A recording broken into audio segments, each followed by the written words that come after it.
Welcome back to Bust Big Pharma. I'm Rob Burgess, and today I'm happy to have with us Corey Stevens, who just came off a stint as the National Field Director for Americans for Pharma Reform during the Bust Big Pharma bus tour through the United States in 2025. Corey, thanks so much for being with us today. Thanks for having me. Obviously, Americans for Pharma Reform, the bus tour is how we started, right? That's our genesis. We had a bus tour in 2024 that crisscrossed the country, did over 20 states, did hundreds of events. We did that same thing last year in 2025, going to 8 states and doing about 50 events.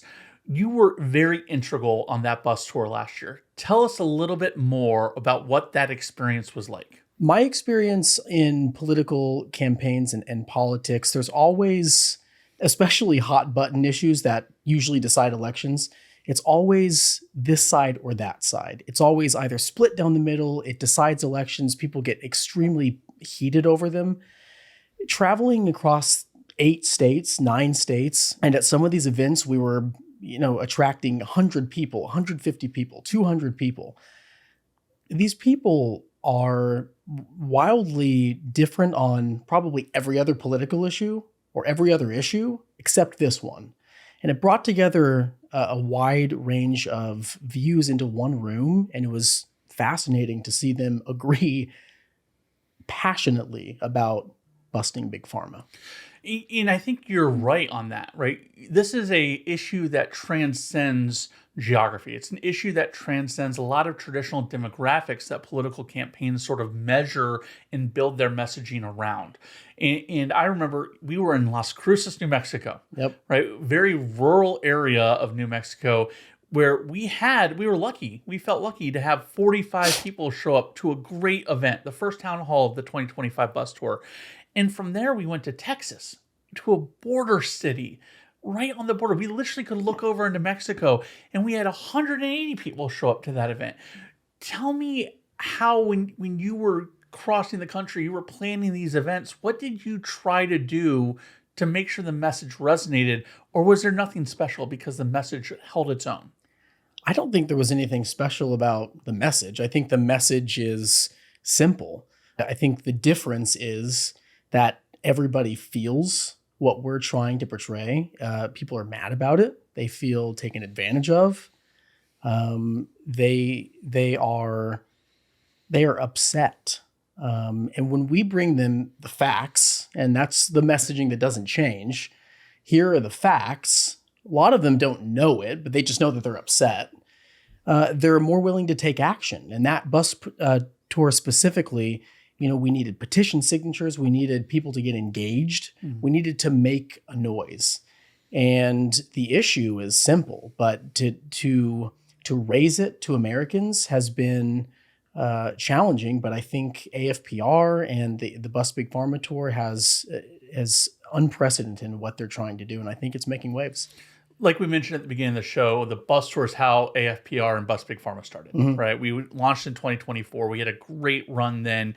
You led the 2025 effort, and the 2026 bus tour is going on right now, the Follow the Money tour. And it started in Louisiana. It spent almost 2 months crisscrossing the state of Louisiana, informing voters about exactly where all of their hard-earned money, when they go to buy prescription drugs, what Big Pharma is doing with that money and all the places they're spending it rather than trying to make costs cheaper.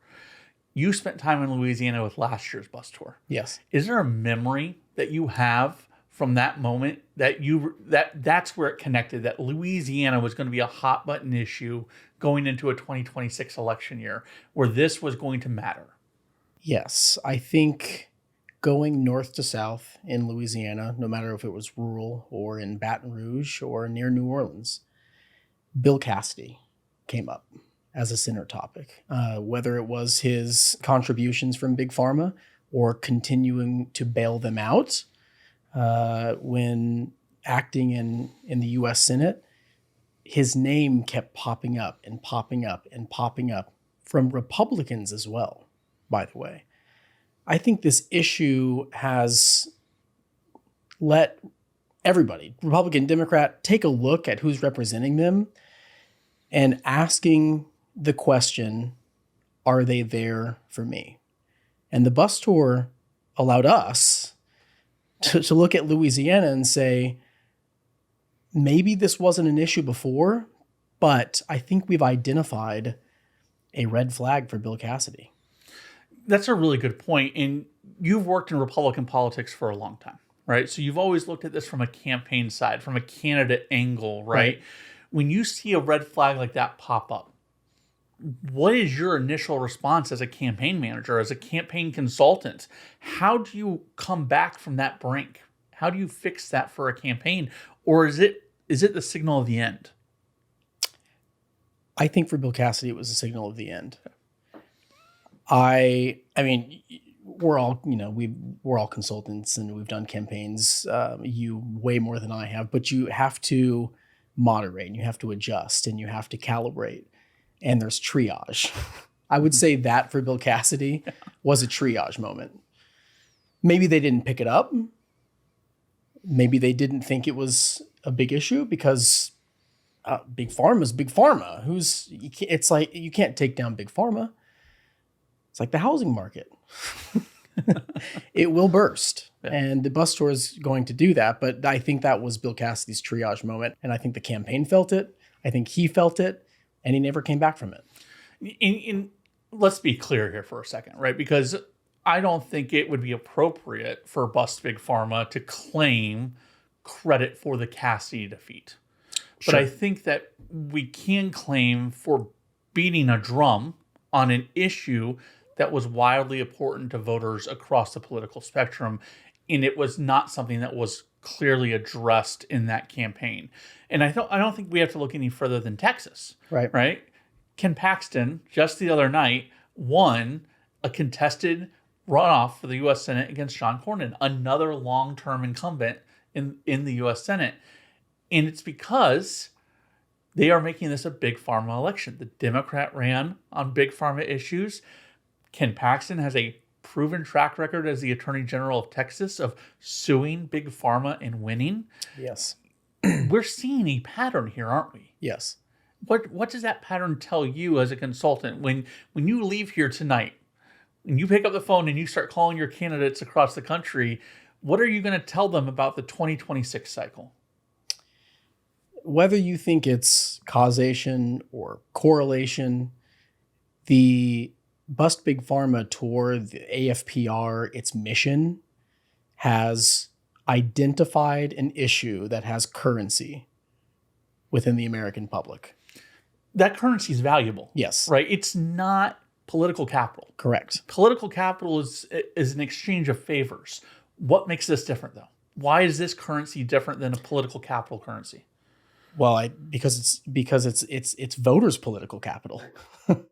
It's voters' political capital. They now have an issue and a group like AFPR with them on either side of the aisle that they feel like they can call the shots now. They're unelecting incumbents in the U.S. Senate and Congress locally.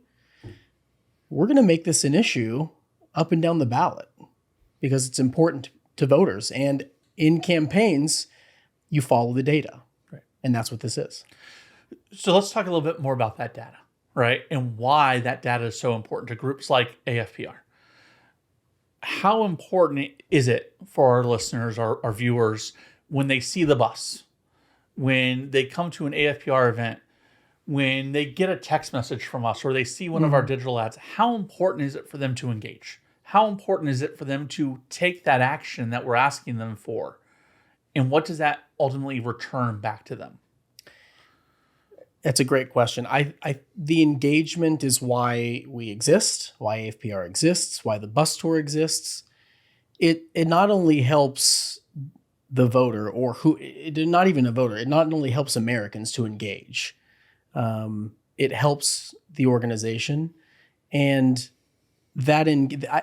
going back to them having a sense of power, they've taken this issue and signed the petition. Maybe they've donated a couple of bucks. They're paying attention whenever TV ads come on from Big Pharma, and they're posting it and tagging AFPR.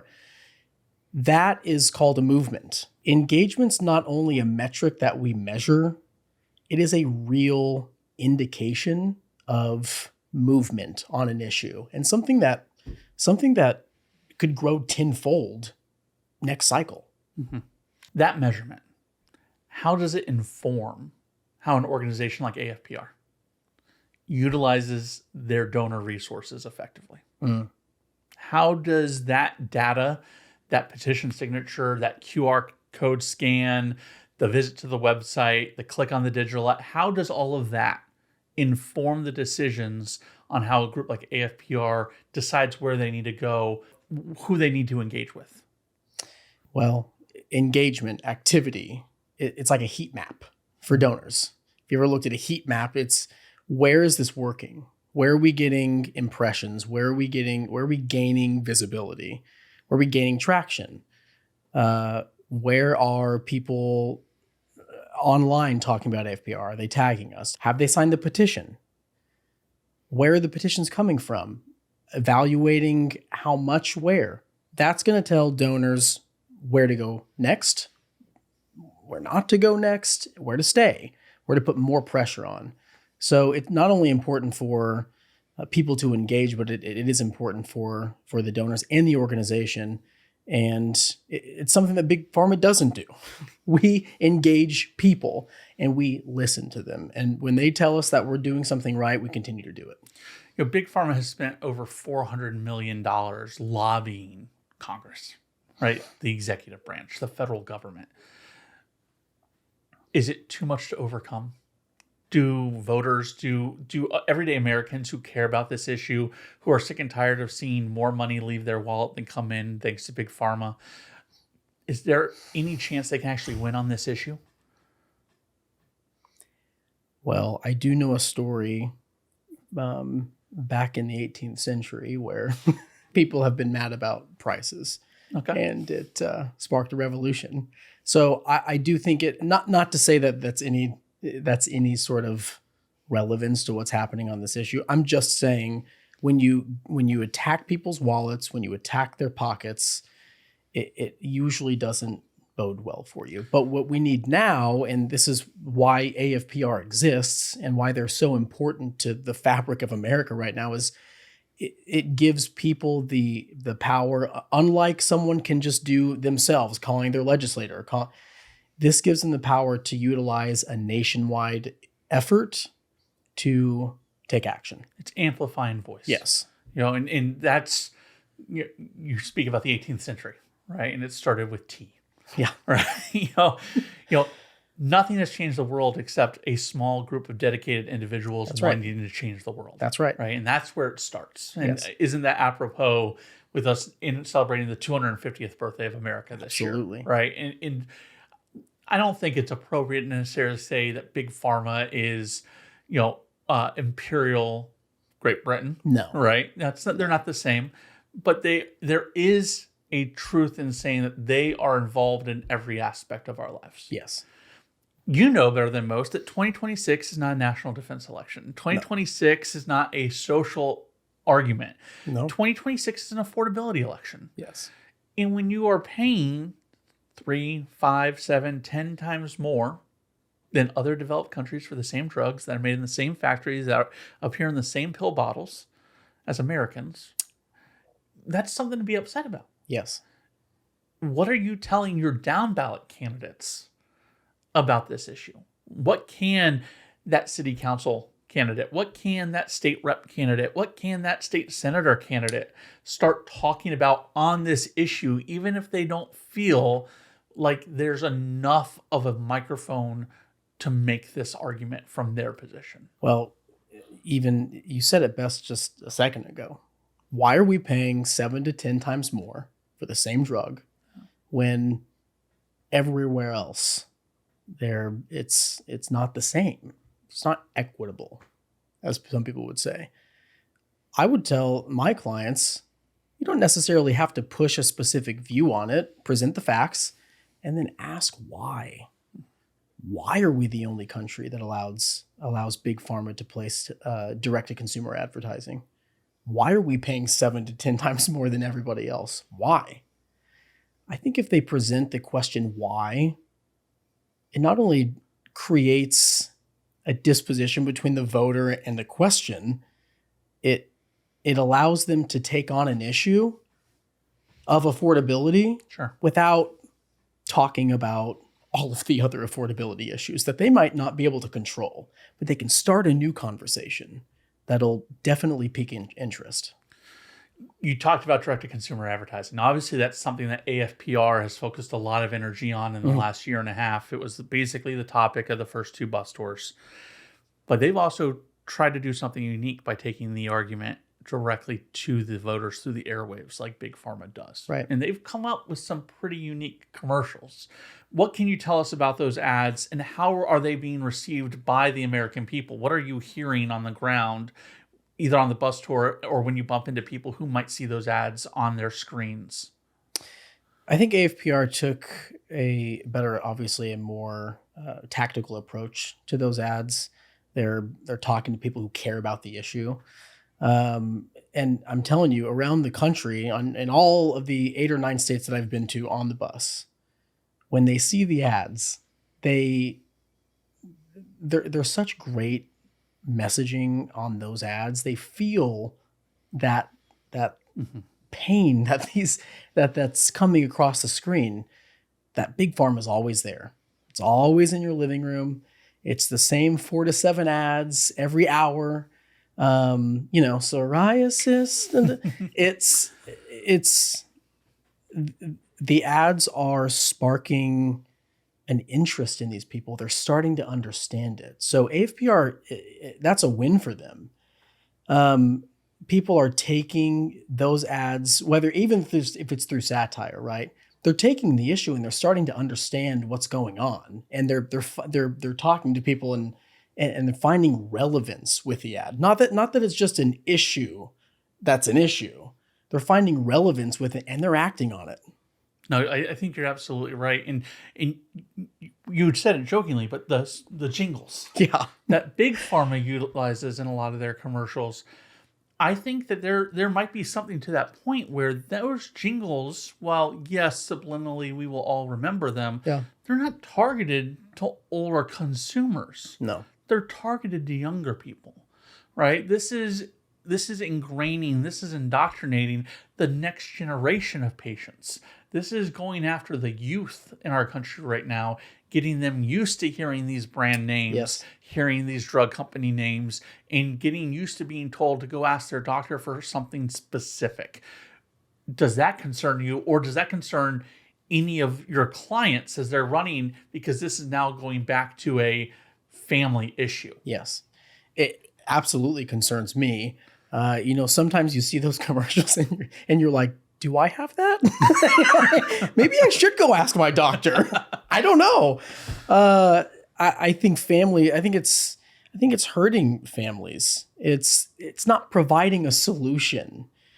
It's providing confusion. And you can't.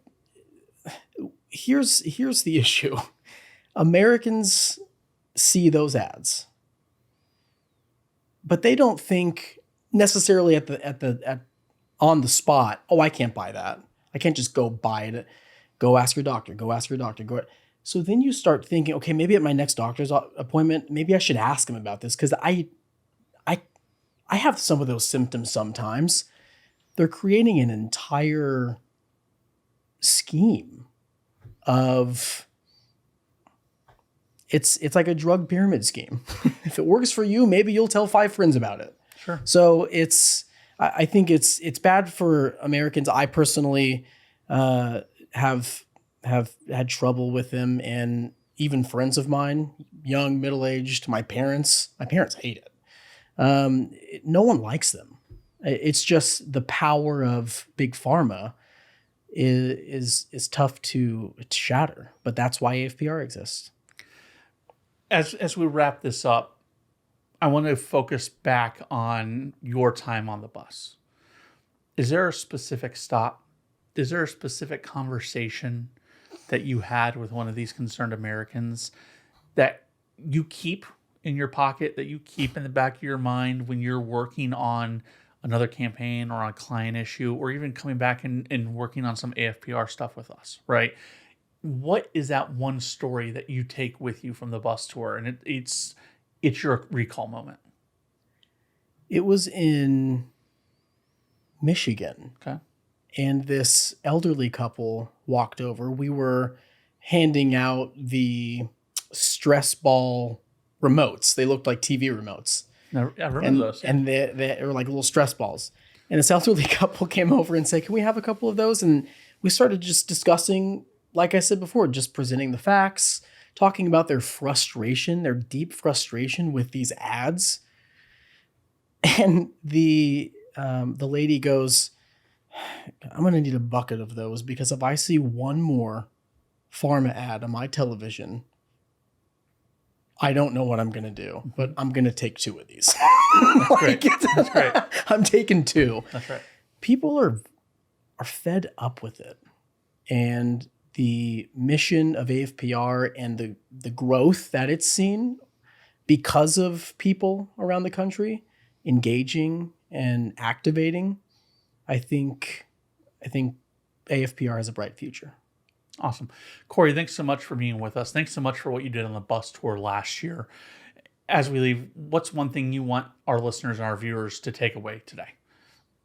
Can it be done? It can be done, but we've got to lock arms and we've got to do it together. So tell your friends, share this podcast, engage, and if it enrages you like it does everybody else, and it's not even just about that, it's about fairness. And together we can do something. Corey, thanks so much for being here. Appreciate it. Appreciate it. Folks, thanks again for tuning in to Bust Big Pharma. I'm Rob Burgess. We'll be back next week.